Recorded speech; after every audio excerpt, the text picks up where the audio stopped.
Hi, I'm Colleen. I am from Virginia Beach, Virginia, and I have been a photographer for about 3 years, so I am by no means an expert. But I want you guys to join me on this journey where I learn how to be a better photographer and book bigger clients and bigger events, and you can too.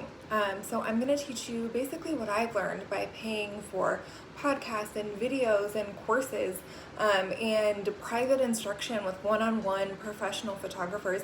And I'm going to teach it to you for free because I was struggling when I first started my photography business.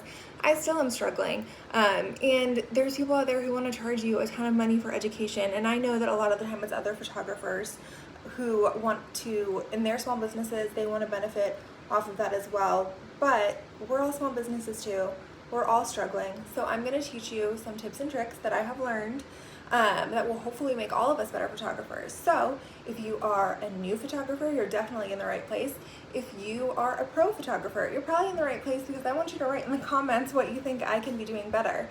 But the first thing that I'm going to talk to you guys about is flat lays and how to set up a good flat lay and super cheap flat lay. So I'm all for obviously supporting small business. But you can't always do that when you're a small business yourself. Sometimes you have to cut corners. There are beautiful design companies on Etsy and even just ones if you Google search like Flatlay backdrop. And a lot of them are people just like us who are working to make their own money. So if you can afford to go that route, that's wonderful. But I have watched a lot of videos myself, which I will link, and learn how to make my own flat lay canvases all by myself for probably about 20 bucks a piece. And you could sell them too. So let's just learn how to make money together. Okay, I'm starting with the surface inside, which is literally my ottoman, because there's good light coming in here from the window on both sides. We're gonna see what this looks like. It may not be perfect. And I'm gonna put down my canvas that I made and then I'll start setting up. So this is my canvas that I made myself. It's like this beautiful pinkish, whitish, textured amazingness that I'm super proud of, obviously. And I'm gonna show you guys how to make this one too. But first, I'm gonna show you how to make a good flat lay. So you want your background to not be distracting, but you definitely want it to kind of have some interesting impact on the eye. And I will show you some good examples of this. And I am, again, by no means like the master of Flatlay photography. So we're starting off with a good canvas, and then we'll go into what I think you need to make a good flat lay. This is my little box where I keep all my stuff for my flat lays. Look how nosy he's getting. Don't lick that. That's probably poisonous. Stop. All right, so I bring this with me when I go to quit it. When I go to styled shoots and when I go to weddings, if I'm a second shooter, and basically any other type of shoot that I think they might have props or accessories or something that they want me to photograph without being on a model. When you guys are first starting out, you may not have like cool wedding invitation suites to work with, so that's okay. One thing that you can do is look for big name companies who sell wedding stationery. I am not talking about small businesses. Please don't do this to small businesses. But there are a lot of big name companies who sell wedding stationery who might give you a free invitation if you sign up for your email with them, that kind of thing.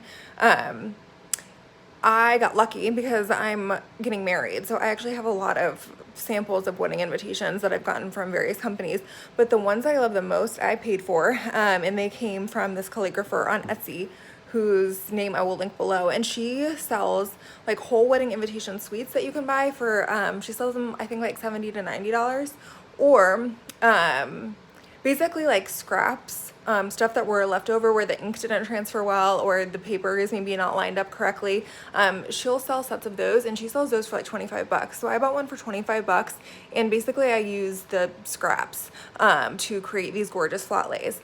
Obviously, when you're at a wedding, you're gonna have access to whatever invitation suite like the bride and groom are using. But when you first start out and you wanna show your clients that, hey, I can take pictures of a flat lay, you need something to work with. So I would encourage you to look at her shop linked below, and to also look at some of those big name stationery companies and see if they have anything that they can send you for free or for super cheap. You could just order a set of one thing and see how you like it. This is my little box of stationery goodies, and these are the ones that came from Etsy, and they're just so beautiful and amazing. So I love these. So today we're gonna work with these. But these came from, I think these are Minted, yeah. So Minted also gives you a ton of stuff. I'm using them for my wedding. So they gave me a lot of samples of envelopes and papers, which are wonderful to use for flat lays too. Please don't go and try to rip them off and like ruin it for everyone by trying to order like 1,000 free invitations. But I'm just saying that that could be an option sometimes. This paper and this paper, you can see obviously this is nice and thick, and so is this one. But I just think that this one is so cool that it's like ripped and more dimensional. It makes a really nice flat lay, so we're gonna use these today. So because like I said, these are kind of scraps, we may not have really everything that we need to make it look nice and super full, but that's why we have so many extras in our kit to help us. So I'm just gonna start arranging these. It doesn't have to be perfect. It doesn't even have to be close to perfect. You just kind of arrange it in a way that you maybe think looks good. You want things to be off center, but kind of touching. And you want to take up a decent amount of the canvas. Definitely have a focal point in the middle there. Now these two, I gotta figure out something with these because I have two of the same thing. So maybe I can hide this guy. And I might steal an envelope from my old kit here. So this is from a different kit, but that's fine. No one needs to know that. So we'll do this. Kind of getting just the idea for like maybe where I want things. Obviously this is not a final product. So then we'll get into like the extras that I have. This is my box of goodies. So I have ribbon. This is like nice cloth ribbon from Joann Fabrics. A lot of, again, Etsy dealers will sell like wedding flat lay boxes that they put together that are of course really nice and beautiful, but you can also buy the stuff yourself, and especially if you use coupons, you can get it pretty cheap. So I think that this ribbon was like $3 per spool. These wooden spools I bought separately from Hobby Lobby, but they were like maybe $4 for, look at him, he's so nosy. They were maybe $4 for like a bag of 6 spools. Don't lick that. So pretty good deal. And then the other thing I have are stamps. These came from Amazon. I will link them and the price, but I think they were like $4.99. Vintage stamps. I don't know if I'll use these here. Perfume bottles, like shiny stuff like that. Earrings. This came from Amazon too. I think it was like 10 bucks. It's obviously empty. These I think are my sister's wedding earrings. If you guys have a sister, then you know why I have those. I mean, I really actually don't know how they got there, but that's just what having an older sister does to you. So stuff like shiny things. I love gold leaf. This is a mess though, so be careful with it. I'll show it to you guys that it is messy.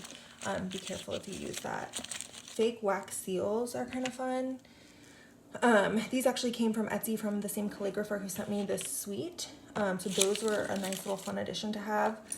You can get these though at like Hobby Lobby or Joann, or you can like make your own wax seals, which would be super cool, but I don't have time to do that.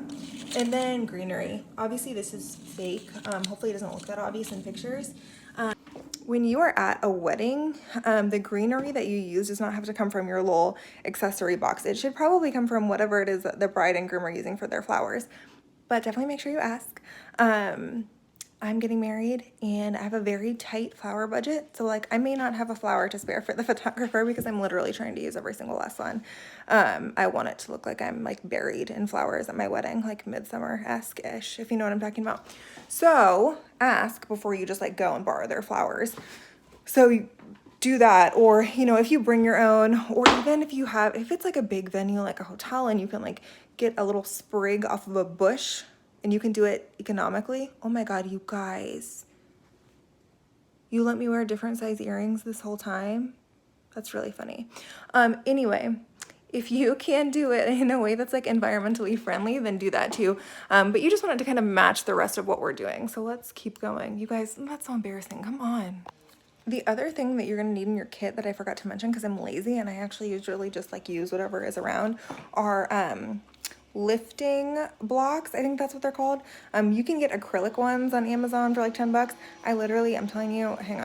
So I literally just use a deck of cards as like my riser to create more visual interest. You can use whatever you have on hand. I've honestly used rocks before. Some people just use like cotton balls, literally whatever will just give you lift to add a little bit more visual interest, but you don't have to spend a lot of money on anything, please.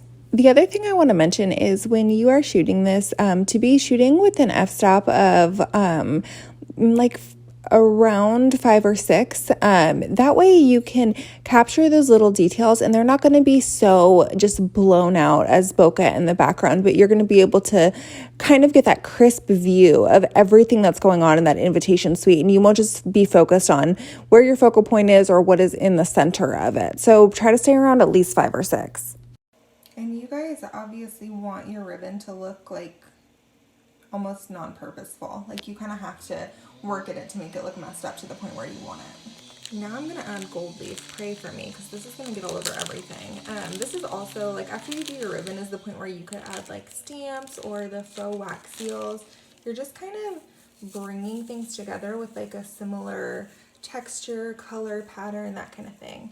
I just love gold leaf for this because I think it makes it look really luxurious. But look, you can already see it all over my hands. Fair warning, do not use gold leaf outside. Like, sometimes you need to be outside to take pictures, but oh my gosh, you're gonna regret it. I've done that, and then you lose half your gold leaf. So I'm gonna work on this. So I think I pretty much got it. It actually might be too busy, and I'm not sure how I feel about these earrings.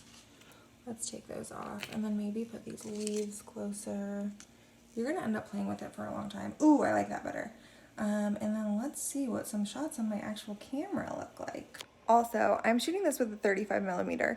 If you don't have a wide angle lens, which you don't need when you're first starting out, I don't think, but you're short, you might also want to get like a footstool from like Five Below or the dollar store, somewhere super cheap, so that you can get height when you're trying to take photos of flat lays, because you want the picture to be flat. I have this wider angle lens and I'm 5'9", so usually if I'm shooting something on the ground, then I don't have an issue with not being able to get that exact like parallel line of my lens over the surface. But if you don't have either of those, you might want to consider getting a footstool, and you might anyway, because it might just help you, but just an FYI. This is what I ended up with, y'all. I'm really happy with it. I moved a couple things around, but then I will show you the final product, which is this beautiful photo that I love.